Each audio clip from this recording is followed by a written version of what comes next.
Right, hello, hope you're all good.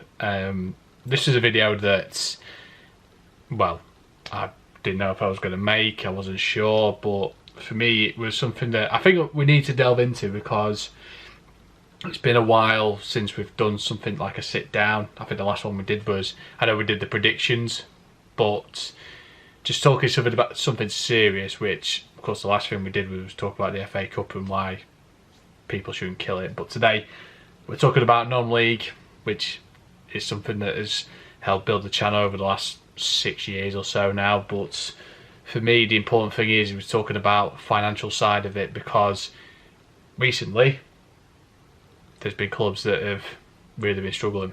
But yes, of course, if you're new around here, like, subscribe to the channel. We're on the way to 3,000 subscribers, and if you want to see more of this, let me know in the comments below, because I think it's great to address situations. It's love doing the vlogs. I love going to grounds. I love doing, going to different grounds. Love meeting you guys. But of course, it's important that we do some serious stuff, because we want to get opinions. We want, certainly, we want to talk about stuff and things that are going on away from just the pitch as well.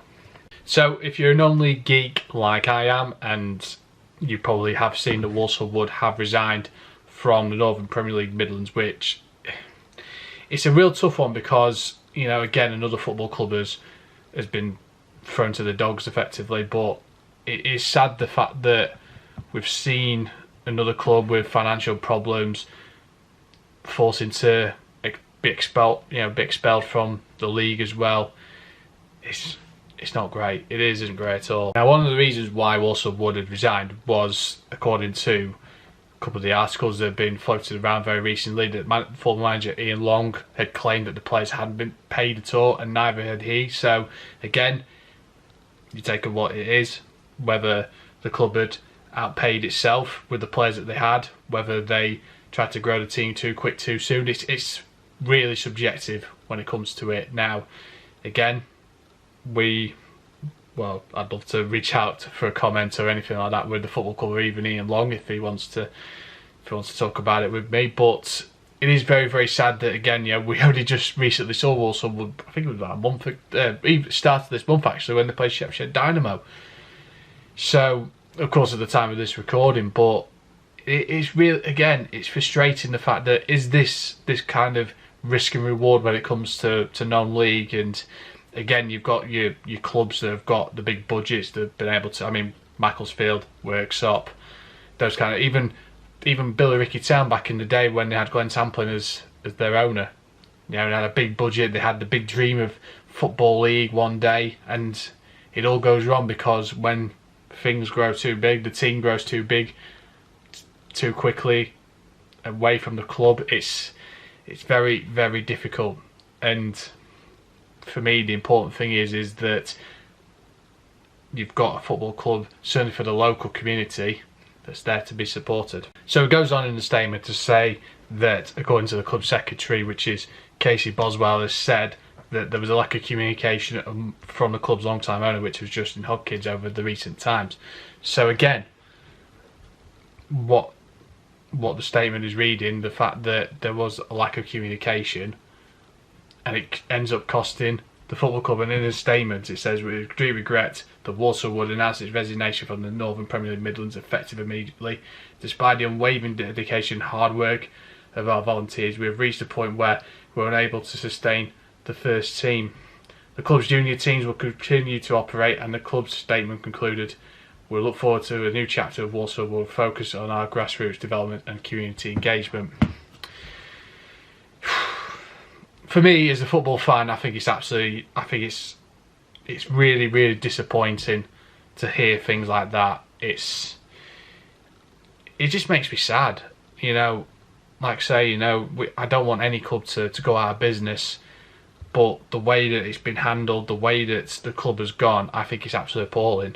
There was also comments as well that Ian Long had said that there were so many promises that hadn't come to fruition at the time, and it's disappointing, and it's culminating with the lads not being paid and the promises that are going to be paid this day and the next. So again, this was, again, reading the statement and reading the article and kind of read between the lines, that even stuff going on, and considering that they had a great start to the season, when we saw them, they were only 5 points off Corby, and Corby have had a brilliant start to the season as well. We will be seeing them very soon. The fact that this has been underlining for so long, I think is, like I say, it's really sad. But of course, that's not just Walsall Wood. Of course, earlier on in the season, as I say, Whitby Town they had financial problems as well. It's, the club is really in turmoil. Well, I'd say turmoil. They are in a position where, given that, again, reading between the lines, the gate receipts that they've had over the last several weeks was £16,000, and the wage bill's £36,000. That's 20 grand of a deficit. And again, this goes back to my original question: is there a risk and reward for football clubs now? I know I get the ambition, and I always want a football club to be ambitious, but at the same time, is there a way that you're not accepting, but you understand that the club can't go amongst its means? Is this where the way that the financial pinch is these days with football clubs, and the gap between the Premier League, the Football League, even the National League is getting bigger and bigger? That football clubs like these, like Whitby Town and Walsall Wood, are going to be falling by the wayside. Of course, the most well documented clubs, of course, Macclesfield and Bury being one over the last few years. Macclesfield, of course, doing well now. Of course, they've got the big backers now. Robbie Savage is there as well, that's been able to steady the ship. Bury's, of course, they're trying to get themselves back amongst the teams, back amongst themselves in the Football League one day. They might, hopefully that dream comes from them. But they were the big documented highlight, cases even before COVID. So are we seeing now a kind of delay, maybe a backlash from COVID all the way through now, where things are starting to take shape? It's hard to say. I want to know what you guys think. Is there too much a risk and reward now in non-league football that it's almost kind of killing the clubs a little bit, that we might see more and more clubs go to the wayside or have these financial problems because they've just been able to compete at the level that they are?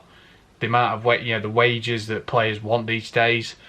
Is there, as I say, is there a risk and reward of being able to buy or bring in the quality player, but risk being on so much a week that it ends up crippling the club? I want to know what is going to be a silver line. What do you think could be the future of this? Because the way that it is at the moment, the future is looking very bleak. But yeah, it's important that we look at this, because things like this can't go on. And like I say, if you've got any more cases that you feel that I've not highlighted, these are the ones that are very recently, they've just come into light over the last couple of months. But let me know what you think about what the future is for non-league football, whether this at some point the bubble's just going to burst and we're going to get more clubs being in this financial situation, or what do you think? Is there a solution towards this? Whether there is it's hard to say. We could say an independent football regulator, but what are they going to do in terms of this? It's your major news outlets, your Skies, your BBCs aren't going to touch the square 10-foot pole, because it's not going to feature Man United or Liverpool or Spurs or Chelsea or Arsenal or Everton, for example. It's not going to be the case. But let me know what you think. And like I say, if you're new around here, of course, like, subscribe to the channel. See you soon.